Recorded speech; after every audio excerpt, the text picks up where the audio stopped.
У нас сегодня в гостях Руслан Аушев и привилегированные слушатели наши Александр Белоусько и Антон Богатов. Вот на один вопрос вы все-таки не ответили, Руслан Султанович, Зоя Александровна. Да, какой? Связано ли обострение ситуации на Северном Кавказе, в частности в Ингушетии, с предвыборной ситуацией?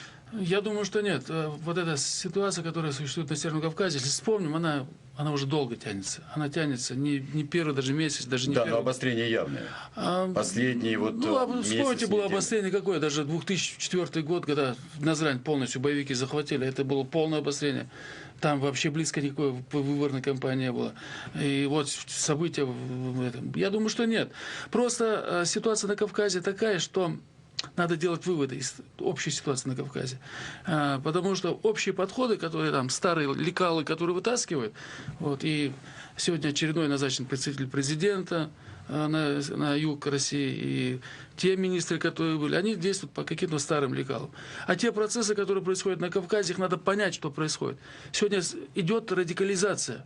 Вся общая наша политика на Кавказе, еще с тех времен, может быть, с 90-х годов, она приводит к радикализации населения, к радикализации людей, потому что коррупция, потому что отсутствие авторитетов. Назовите мне хоть одного религиозного сегодня муфтия авторитетно на Кавказе. Назовите должен меня. Быть обязательно религиозный авторитет? Кому люди должны идти? Они должны идти или к власти, или в муфтият, или должны пойти к интеллигенции.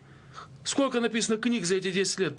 Хоть одну нормальную книгу на Кавказе писали, хотя история Кавказа знает много талантливых писателей, поэтов. Где авторитеты на Кавказе? Их нет.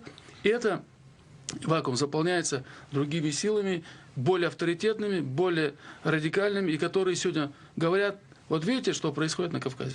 Пожалуйста, Антон. Антон Богатов, пожалуйста. А почему тогда на Кавказе этот процесс радикализации очевидно происходит, а, допустим, на Дальнем Востоке Российской Федерации или где-нибудь в Сибири он не происходит? Если бы на Дальнем Востоке Российской Федерации было бы 2 чеченские войны, вот, и история была бы такая с депортациями, со всеми делами, я думаю, что ситуация была бы точно другая. Но чеченская война все же следствие.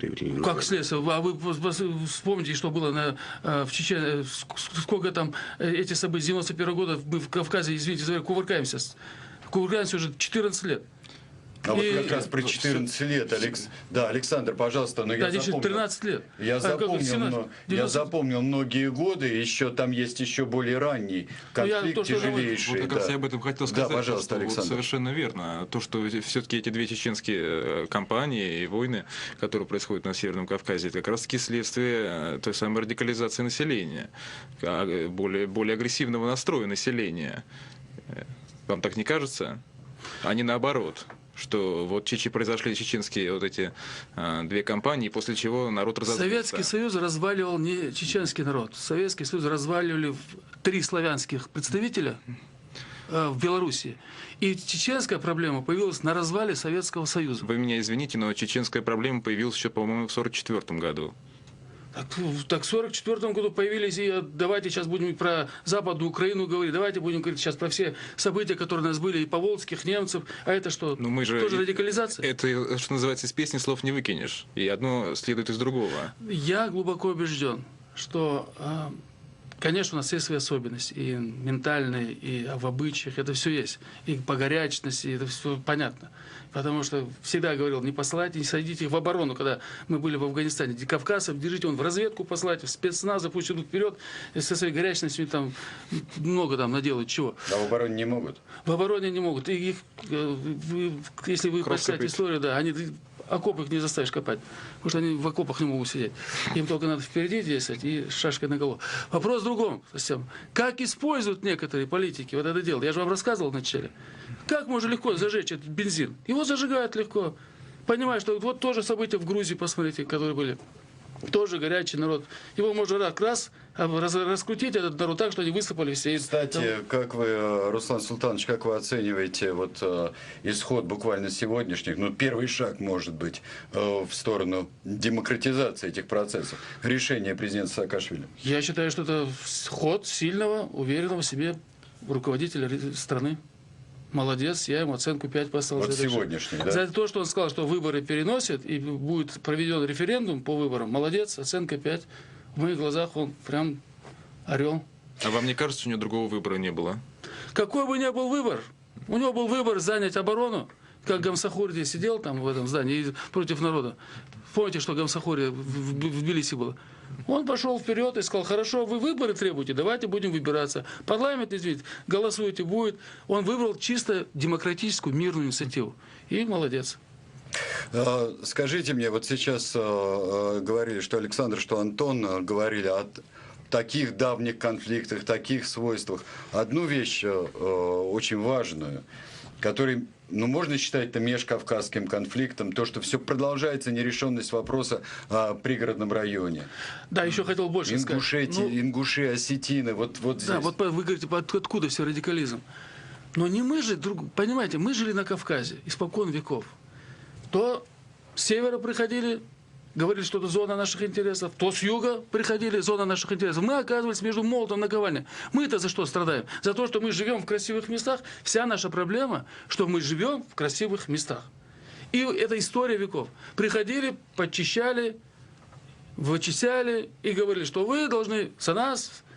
Турция имела свое влияние, Иран имел свое влияние, Россия... В красивых местах, да, эстеты приходили. Да, ну правильно. Нет, сначала приходили с мечами, с огнем, а потом уже эстеты приходили.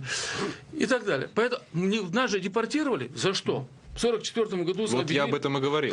Так нас же все время давили. Нельзя же все время давить, надо хоть гладить периодически. Ну, хоть давайте раз 100 лет, дайте передохнуть. Посмотрите, мы жили, ингуши, я вам скажу, я посчитал, 15 лет нормальной жизни. И то в советских условиях. При советской власти, вот с 91-го отнимите 15. Все остальное мы выживаем. Все в этом выживаем. Все-таки скажите об этом конфликте, который так еще не находит... Обещали ведь тогда, в 92-м году, да, обещали, что вот через сколько должно быть решено все? Нет, там никаких сроков нет. Вопрос в другом. В 1944 году Чечен-Ингушетию депортировали, всех жителей чеченцев Ингушетии депортировали в Казахстан, Среднюю Азию и в Сибирь. Республику раздали всем соседям.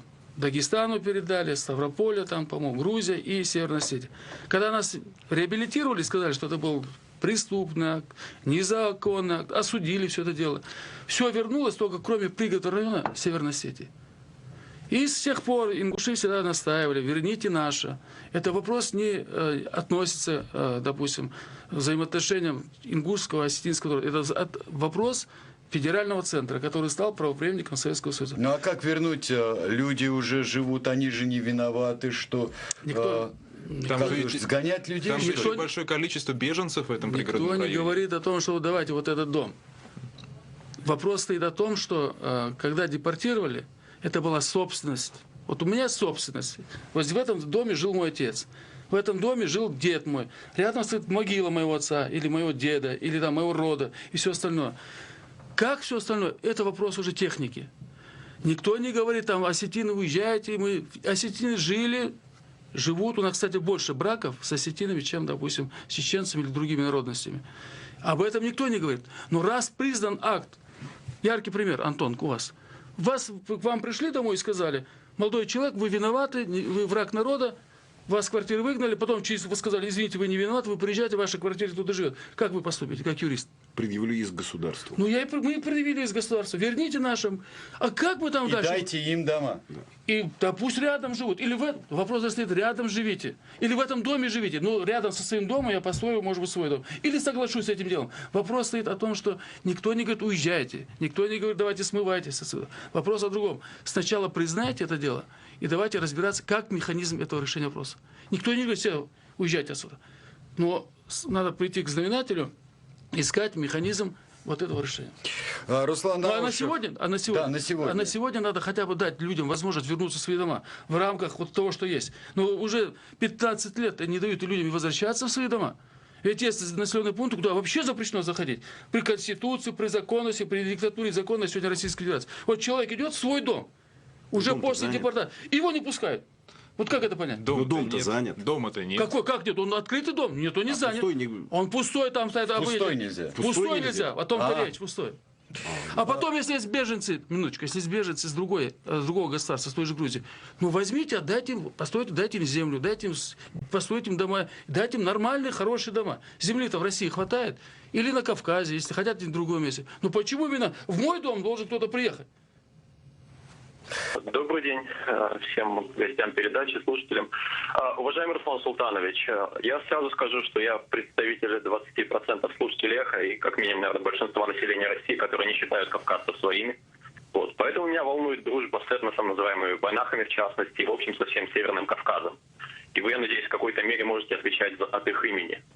Вот. Проблема такая. В последнее время ВСМИ и правительство все необычайно агрессивно зомбируют население России. К зомбированию отношу постоянное повторение, что у нас многонациональное государство, что мы все должны друг друга любить, бредовые заказные псевдоисторические фильмы. Вопрос простой. Вот мы друг друга не любим и жить одной семьей не хотим.